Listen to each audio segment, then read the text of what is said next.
Hey y'all, quick update on these are the coffees and a volunteer tomato. And you'll notice most of these have two, um, and that's honestly because I usually don't have very good luck germinating them. And so I thought, well, I can put two or three in each cup and probably one will germinate. But they all germinated. So, and they're happy. And my next thing I got to do is try and repot them because they're overcrowded, but they're kind of also at the same time too small to repot. So I'm not quite sure what I'm going to do. Probably wait like a week or so, 2 weeks, however, and try it then. And let me pause it and I'll show you some more stuff. Here are the four, I repeat, four blue shrimp plants that I germinated. And again, I put them all in the same cup because they were pretty old and I just didn't think any were going to come up. And what had happened was two seeds put out two plants each. So I ended up with six of them. And apparently that's something that can happen with this plant. But y'all, I'm not gonna lie, I was like, what is this devilry? And I was like a little bit shook, honestly. This is one of the Madagascar jasmine. And if I can get it at the right angle, see how pretty and shiny those leaves are. These are bouncing back. I tend to love my plants to death by overwatering them. So that's like why I always put paper towel beneath the little planter container and then, something to hold any excess water. And that's usually enough to keep the soil at the right moisture level. And if it's like too wet, you can just drain the excess water off and then add like another paper towel.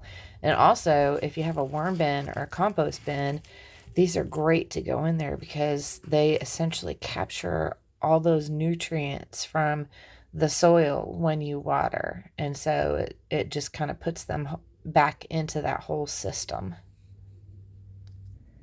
And because not everything can be good news, here's my bamboo, my moso, that Roger kept attacking and was the reason I had to like reinforce everything with fine wire mesh.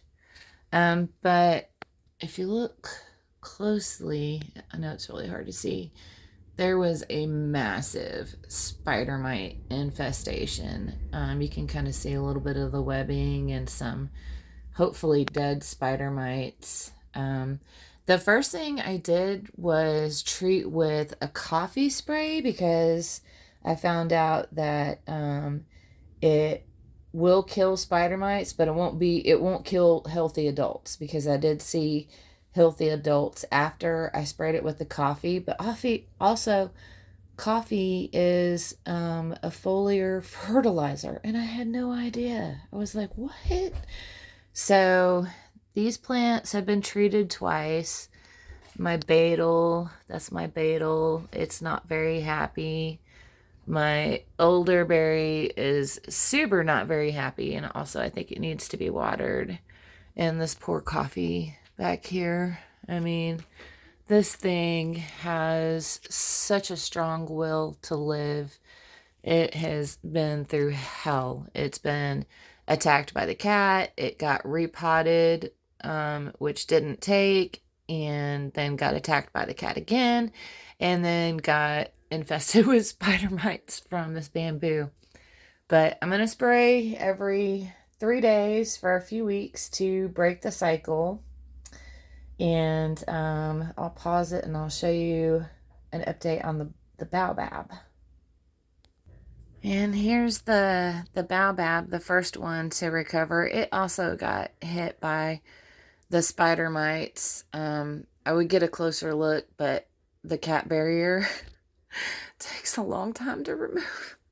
And I just don't feel like it. But if you look close, especially kind of down At the bottom leaves, you can see the speckling, and that's like a telltale sign.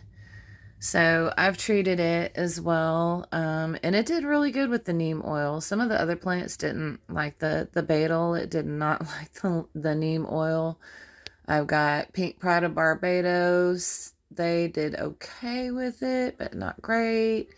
I think my miracle berries are essentially dead, so I'll have to restart those as well. But I'm not going to do anything until I for sure know that I have this spider mite infestation under control, because if you remember, I've also got lots and lots and lots of flowers germinating in my germination station, and I don't have anywhere to put them, especially with a spider mite infestation in my grow room. So I might have to put plants in the pantry again.